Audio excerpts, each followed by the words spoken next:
Let me spare you all of the superfluous details and jump right in. Squidward suicide, otherwise known by the name of Red Mist online, is real. To an extent.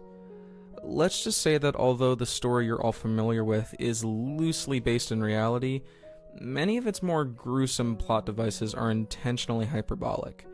The story is littered with grammatical errors, narrative inconsistencies, contrivancies, and sprinkled with references to violence against children that are in poor taste to say the least. Each of these flaws, however, have been deliberately inserted into that ridiculous story for a very specific purpose. To clarify what I mean, I would like to ask you to place yourself in Nickelodeon's shoes. As a large corporation with a reputation to uphold, let's construct a hypothetical scenario in which one or more of your former employees has expressed the capability and desire to tamper with taped recordings of SpongeBob SquarePants episodes. Despite having your suspicions about which former employees, in particular, are the perpetrators, you don't have solid evidence to prove their identities in the court of law.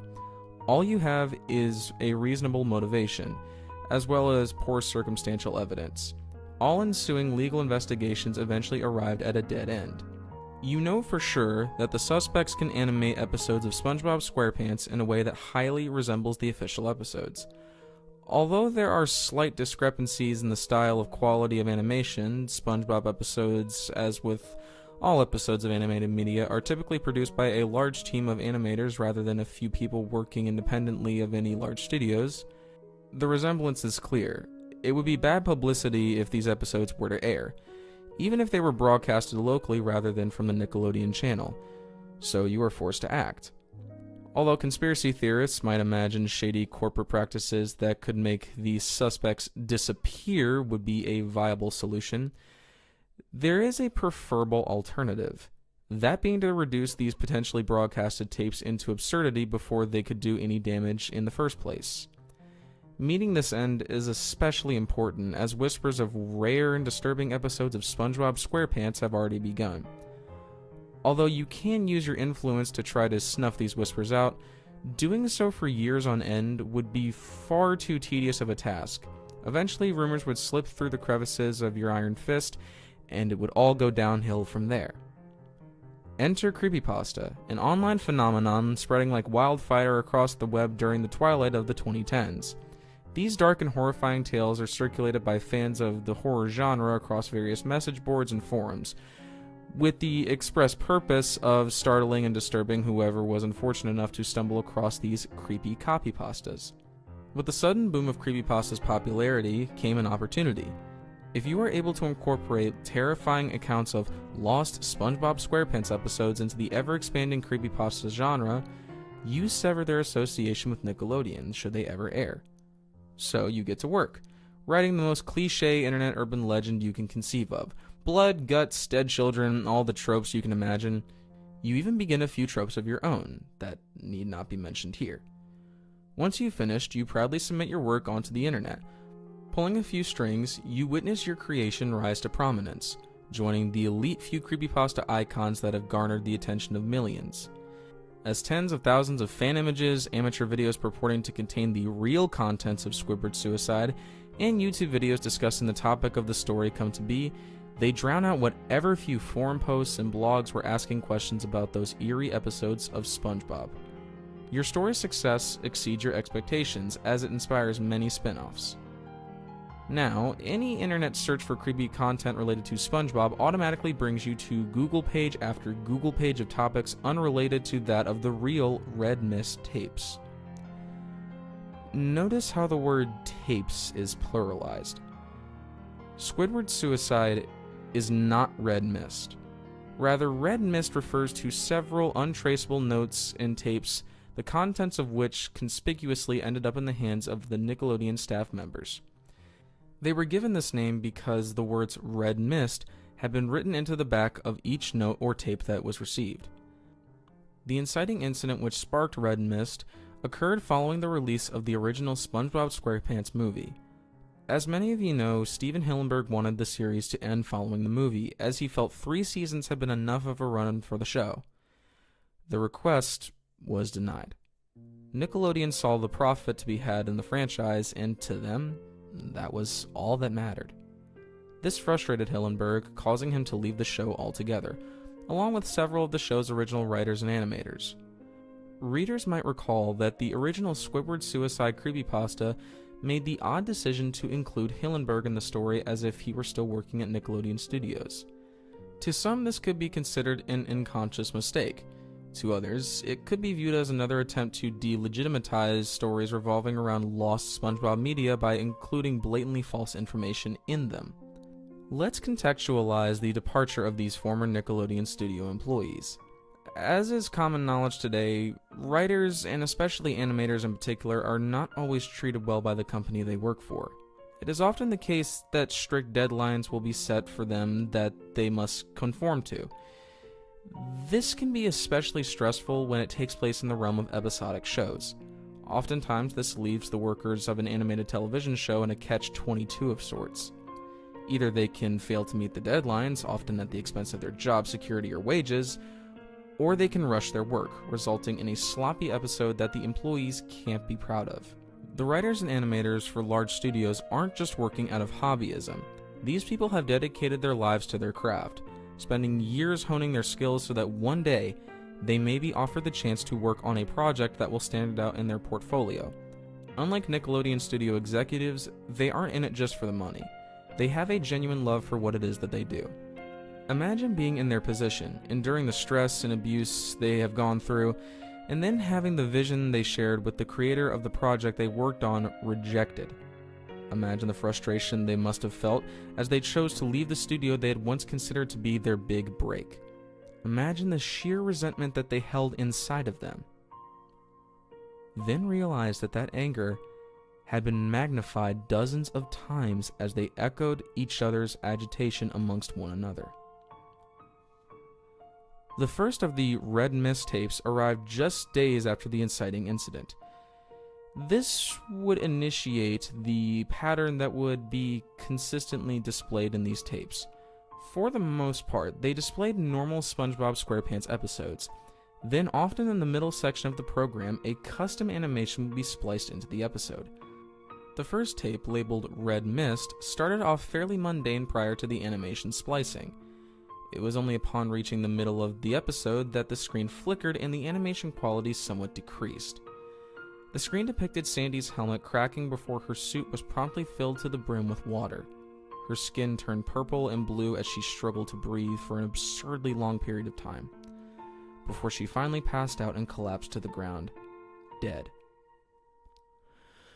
Word of this episode spread around the office quickly. It was received fairly well among the employees and producers, who seemed to take it as a joke. This was to be somewhat expected. It's not uncommon for animators or artists to create darker versions of their usual work to have some fun. They simply reminded everyone to make sure their side projects didn't distract them from their actual work. The first Red Mist note came in not long after the incident. It read, "Cease production," and nothing more. The second Red Mist note arrived a week following the first one. The words, "Do you want us to show the world?" had been inscribed into the paper. Several weeks passed before the second Red Mist tape had been sent into the office. Once more, the middle section of the episode had been cut out and replaced with the original animation. It showcased Patrick Star extending his stomach out from his mouth, consuming SpongeBob as he was digested alive from the outside in. SpongeBob stared at the camera in silence. The light faded away, only leaving a pitch-black screen as the sounds of dripping, bubbling liquids could be heard. This tape specifically angered producers. They abusively demanded the animators to resume their work and stop wasting time. The animators had begun showing signs of irritability as they were berated and bullied by the higher-ups. The third Red Mist note rolled in the following month. "You can't keep avoiding us." The producers decided to stop allowing chatter about the notes and tapes to continue around the office. They reasoned that if they didn't give whichever mischievous employees were responsible for the events that were occurring any attention, they would get bored and stop. This obviously did not work. The fourth Red Mist note contained the words, "Broadcasting soon," and nothing more. This time it was accompanied by the third Red Mist tape. This tape was different from the rest. The entirety of the episode featured the main cast of several background characters having been snagged through the jaw by fish hooks which frequented the show. Their eyes had been rolled upwards, and they delicately swung back and forth. Though the tape was dead silent for the first half of the episode, the faint sound of ocean waves could be heard during the latter half. Although the contents of the tape and the note were not officially disclosed to the employees, that information still made its rounds among the workers. It seemed as if a few people at the top felt obligated to leak such things. The producers hadn't fully considered that those who remained at the studio weren't entirely loyal to them. Still, it appeared as if the message was finally getting through. There were people out there who were displeased with the direction Nickelodeon was heading with the SpongeBob franchise, and were trying to torment the studio into submission.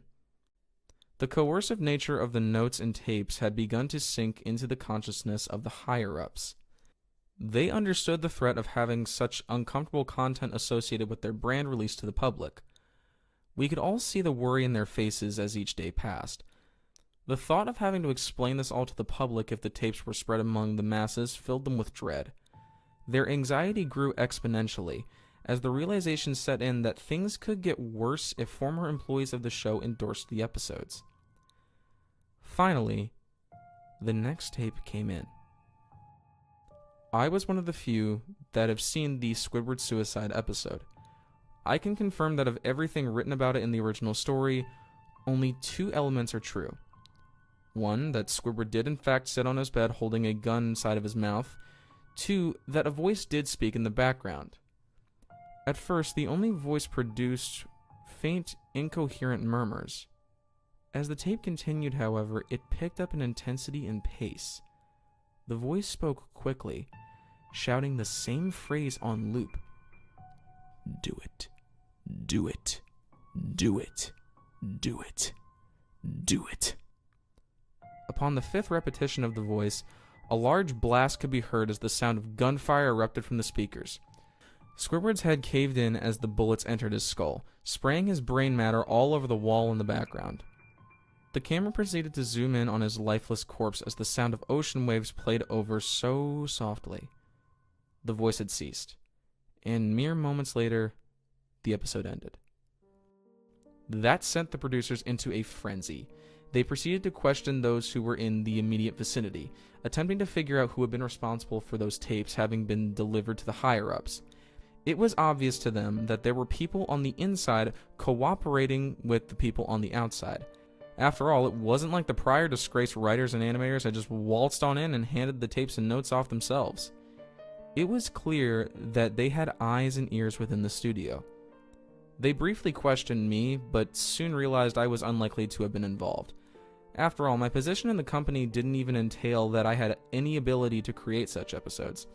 Hell, I lacked the proper authority to even view the Squidward suicide episode in the producer's room. Before I could even catch a glimpse of the film, I had been promptly kicked out of the area. During my interrogation, they asked me why I was in the room to begin with. I told them that I had gotten lost traveling the corridors of the office and had accidentally stumbled into the wrong place at the wrong time. It was a reasonable explanation, and an explanation that they accepted. I was a new guy after all. Still, I was left in a state of dismay following the incident. It was unfortunate that I couldn't view the episode with them. Oh, how I would have loved to see the shocked expression on their smug faces. Ever since I first witnessed how the episode played out, I was ecstatic to imagine how those assholes would react to it. The animators had really outdone themselves. Despite my disappointment, it wasn't a major letdown. After all, I found it interesting that they gave me a major role in their fictional account of that episode. Once again, it was a completely unrealistic detail for me to even have been a prominent character in it. It was probably another way to discredit the legitimacy of lost SpongeBob media stories by making them seem utterly ridiculous and unbelievable.